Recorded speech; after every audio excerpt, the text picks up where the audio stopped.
Hey, welcome to Planet Hex. I'm Andrew Hawnt. It's tape time again. I'm not going to go hunting for tapes tonight. I've done that last week. This week I'm going to show some love for some of my favourite VHS cover art from the video rental era. So this isn't my absolute favourite covers of all time, but this is 25 of my favourite VHS horror covers from the video rental era that I would always see lining the stores, video rental stores, and the ones that would often find their way back to my video player. So if you're not familiar with me, I'm Andrew Hawnt. I wrote a book called VHS Ate My Brain, and there is a revised version of that coming out very soon, and that's been selling for 8 years now, so the original version, so thank you for that, everyone. I write a lot of stuff about pop culture and things like that, but the main thing I'm known for is the book VHS Ate My Brain. So in this episode, this is going to be a long one. Let's get started, because there are 25 of these things to get through. These things up here. Oh, it's that way. I will get the hang of that one day. Okay, so the first tape I'm going to talk about the cover of tonight, it's The Gate. Now, that is a perfect cover for me. It's got some enticing scenes on the back with the creatures, the little creatures that come out, some of the monsters, some of the mutations that go on in the gate, but it's that front cover art of the claws coming out of a hole in the ground with all the strange supernatural energy following it. That caught my eye straight away. As well, it's not just like a standard logo across it, the logo is emerging from that hole as well, and I love that one. Great film, great film. Not all the movies on this episode are going to be great films, but let's check one out. Let's see what we've got in this selection for you. So the next one is Subspecies. Yes, there's a pretty lady on it, but the thing I really like about this is the little dudes. There was a period in the 80s where there was quite a few movies that had little dudes. It was like Cat's Eye, Subspecies, previously mentioned The Gate. There was a load of films around that had little creatures in. And the Subspecies ones are really interesting because some of them were stop motion, some of them were people in suits. And not the best film in the world, but I really like that cover art. It's very evocative and it would definitely catch the eye. It certainly caught mine at the time. From Beyond. These are in no order, by the way. This is just, apart from the very end, these aren't really in any order. So From Beyond, one of my favourite movies that Stuart Gordon did. This is an Empire movie. Is Empire? Yes, it was Empire.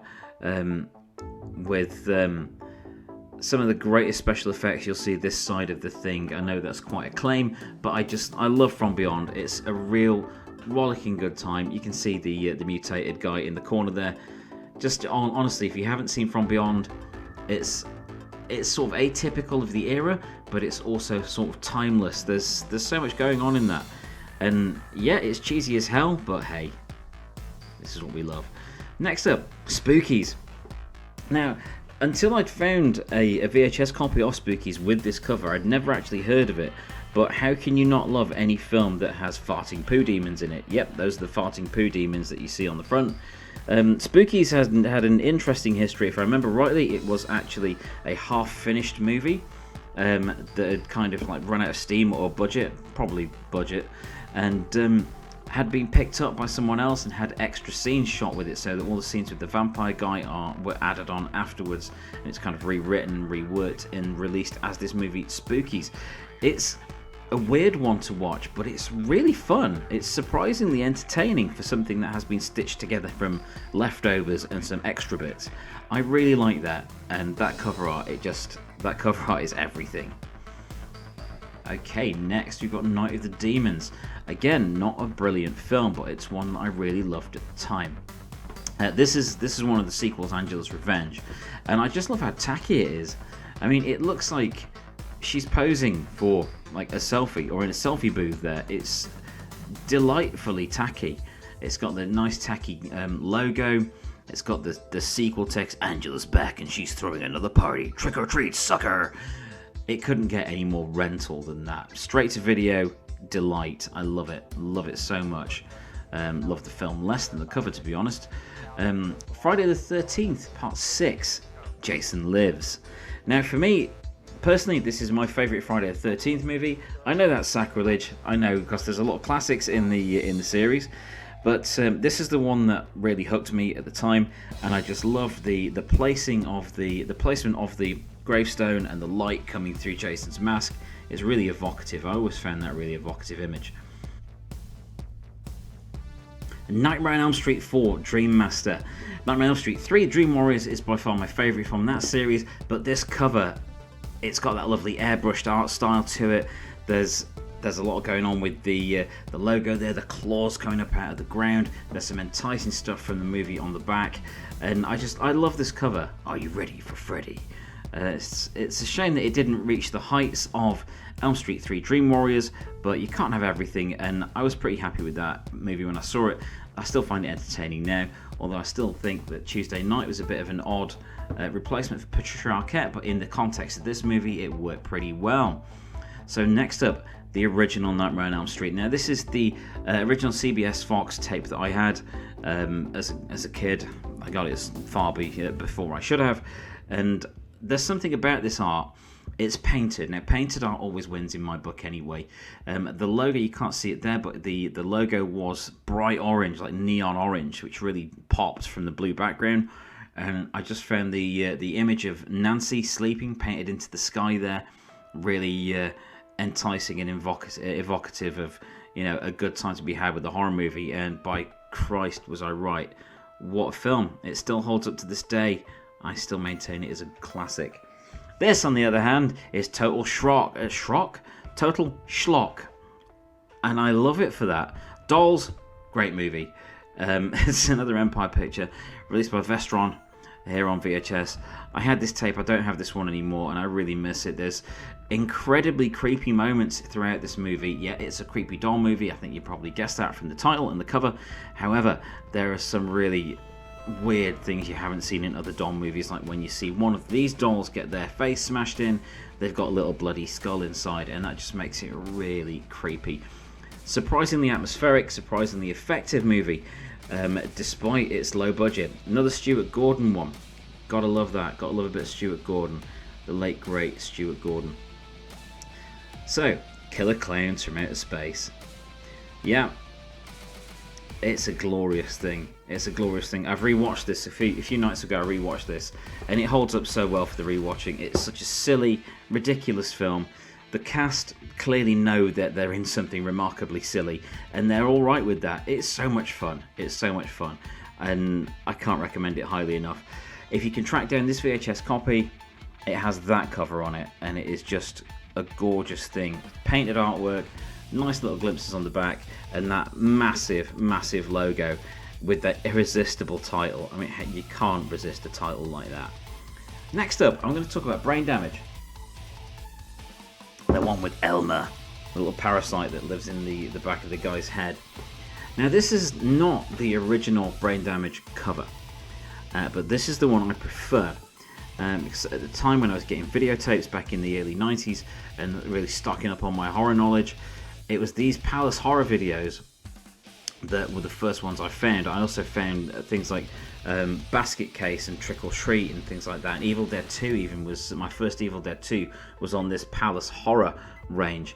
And as a kid, it says a lot to you when there's an 18 logo styled skull and bone on the movie cover. I loved that to bits. But that is a great film. And again, really evocative of the time there. You can see on the back, there's Belial from Basket Case, there's Brain Damage, there's Creepers, aka Phenomena, the Argento movie, Evil Dead 2 and The Hills Have Eyes. They were all part of the range, but I think there was about 10 or 12 of them. Things like Dream Demon were in there, Vampire at Midnight. There was a lot going on in that range, and I loved it dearly. And the covers were always really bright and colourful, and that always caught my eye and made it seem a bit more sleazy. I don't know why, but that's something I sought in the era. Now, anyone that knows me knows I am obsessed and remain obsessed with Trick or Treat. It has an awesome cover, even though it's got Ozzy Osbourne on the front with long hair, whereas on the back it has him with short hair as he appears in the movie, and it's got the lady in a bra on the front. I hate that scene. The screenwriter hated that scene, according to an interview in Fangoria back in the day. Shouldn't have been there. It was added in so they could have some nudity in the movie, apparently. So I understand. But I love that cover. I have it on. I have a Palace video of that, which is in a gold case upstairs in my Trick or Treat shrine, which has the soundtrack on vinyl and CD, and the poster, and a bunch of other stuff. You know. But that one always caught my eye, and not just for the cover image of Sammy Kerr or the weird supernatural swirling going on there, but for the title. The way the title is laid out, it looks like a metal album, and I was all about that, and still am. Ghoulies Go to College. Now, the most iconic ones would be Ghoulies and Ghoulies 2, of course, with the toilets on the front, but this one really caught my eye and really stuck out for two reasons. One, the awesome painted cover art on the front that makes it look like a far higher budget than it really was, and the other thing was the fact that there's someone with eggs and bacon on their face on the back. Again, these films are really fun to watch, and they filled my evenings when, long before Netflix and the internet and, you know, Prime and Disney Plus were around. The Vipco edition of The Burning. So The Burning, as many of you will be aware, was one of the Video Nasties era tapes, and this is the strong uncut version, which wasn't quite uncut, released as part of Vipco's cult classic Frightener range. And this was the one that was out. It was released when I was like 13, I think, and it was very noticeable on the shelves because of the black frame and then the guy with the shears, and of course the tagline, the brutal horrific act made him kill and kill and kill. When I finally saw it, it was better than this cover really suggests, but this cover really spoke to me at the time, and I'm still freaked out by Cropsey. I think Cropsey was an amazing looking character. Great work. So after The Burning, we move on to Evil Dead 2. Now, that's, to me, it's the finest of the Evil Dead franchise. I know a lot of people have a lot of love for Army of Darkness or the audacity of the original, but for me, Evil Dead 2 is where it's at. It got the comedy, it got the horror, and it got the pace right. Pace is a big deal in Evil Dead 2. Once it starts, it really doesn't let up, and I would have to follow that with the original. Now, it says there, at last, it's back. For a while, you couldn't get Evil Dead on video in the UK, and this was what it looked like when it first came back out, the most ferocious, the original horror film. And there was a big deal when this came out in the movie community, in the horror movie community, because it was back. You know, the thing that had been so coveted for years had returned, and it got this kick-ass cover on it. I really, really like that cover. So, Chopping Mall. I think I've included Chopping Mall mainly because it has an awesome title. And it does have an awesome title, but look at that cover. How can any horror-obsessed teenager not want to see a movie where there's a robot hand with a shopping bag with a foot, an eyeball, an ear, I see a thumb, a nose, and someone's face in it. Another hand sticking out the side. But the thing is, with Chopping Mall, you see the robot hand on the front, that ain't in it. Look on the back cover, you see the robots that are responsible for it. They don't look like the Terminator. They look like the old Nintendo robot. But it is a fantastic cover, and that movie has one of the most satisfying exploding heads I've ever seen. So after Chopping Mall, okay, we're getting serious now. We've got Lucio Fulci's City of the Living Dead from Intervision. Now, there's something about tapes that had a frame around them that made them seem, I don't know, classier, more sophisticated, and somehow a bit more illicit. I don't know if that's because like you would see porn tapes and things in video stores, and they would often have a frame around them as well, but things like the Intervision tapes or VTC with the gold art, they always caught my eye, and I love City of the Living Dead, a great piece of Fulci fiction there. So, speaking of Fulci, Enigma. Not his best film. It's one of those Fulci films that didn't make a great deal of sense, but it was fun. I've enjoyed it a few times. But this cover of the VHS tape is awesome. It doesn't make it out to be a bit of a Carrie thing there. They made a clown out of Kathy once too often. Kathy spends a lot of the film in a coma, doing things with her psychic powers. But this is a really nice piece of cover art, and I really miss painted cover art more and more as time goes on. After Enigma, oh, it's the good stuff. It's the Return of the Living Dead, the first of the Return of the Living Dead movies, with Linnea Quigley and that dance sequence. Yes, I've mentioned Linnea Quigley on my channel once again. Hi Linnea, I hope you're well. I see I said your name right that time. So, The Return of the Living Dead is an anarchic, ridiculous sort of horror stroke comedy stroke spoof stroke, I don't know, there's all kinds of stuff going on in there. There's a little punk vibe to it. There's a lot of messy gore in this, and it just has this sort of anarchic, chaotic feel to it, which really appealed to me. A little bit more akin to like trauma movies, really, but far higher production values than a lot of trauma movies. But it had Tarman in it. It had the punks. It's an exquisite movie. I had this edition on Big Box, and I do miss that. On to Demons. Dario Argento's Demons. Argento didn't make it. It was Bava that directed it, Lamberto Bava, but Dario co-wrote it from what I remember. And I love the demon on the back, a nice messy demon, but the front cover art with the glowing eyes and the characters, the possessed characters emerging from the dark, absolutely irresistible. A really awesome piece of marketing that is so striking. That is an image that a lot of fans would want on their walls. I still do. Street Trash. Back before I got married, I hired a cinema screen for my stag do, and I showed a double bill of cult classics, and I showed Street Trash followed by Class of Nukem High. That was a great afternoon. I really must do that again at some point. But Street Trash, if you're not familiar with it, winos get some liquid that turns them into melting, hideous zombies. The guy in the front disintegrates into a toilet, and it's sleazy, it's grimy and grungy, and I love it. I love it. It's one of the most grim films I've seen, just with how people are treated in it, the depiction of the characters and their plight, and the gory, gooey, goopy special effects. I love it dearly. Friday Night Part 2. I have mentioned before that Friday Night Part 2 is one of my favourite covers ever, just because of that spectral mist forming the vampire's face on it. Also my favourite of the two movies. I prefer that one to the original. Had to include it here because it'd just be rude not to, really. Neon Maniacs. So Neon Maniacs is one of those movies that I would always see around at the video store, and I really appreciate the artwork here. I love the movie, even though it has very little plot. There's no real reason why the maniacs are there. They just kind of show up and kill people, and that's largely it.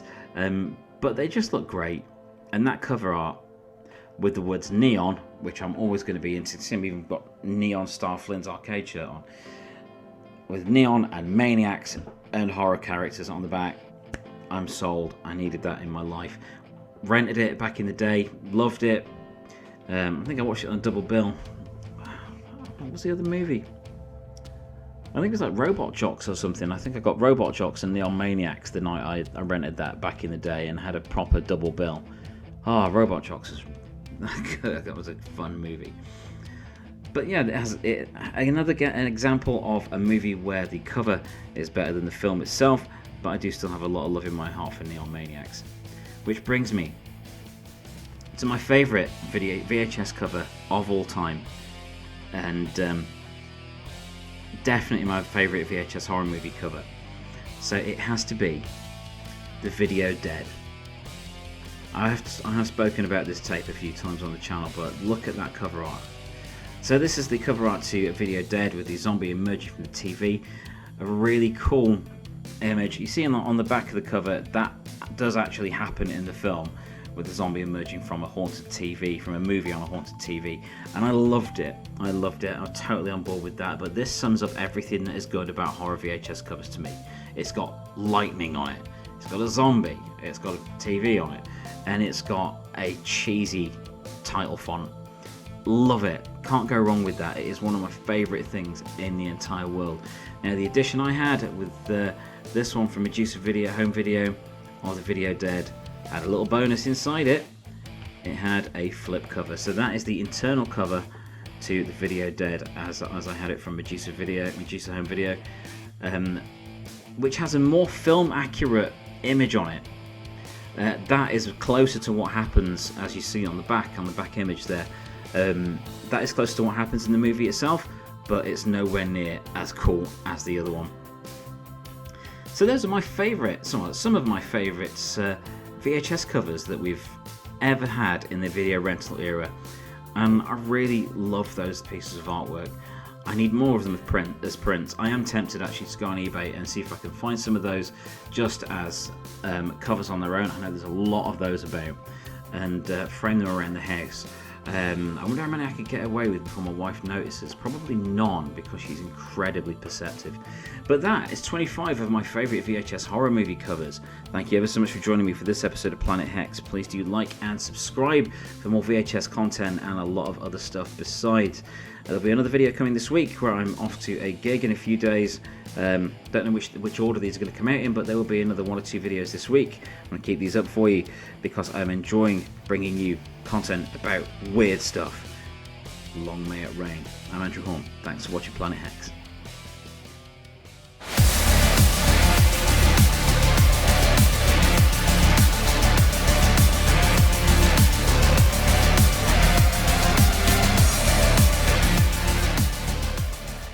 Thank you for watching. Please subscribe and validate my existence.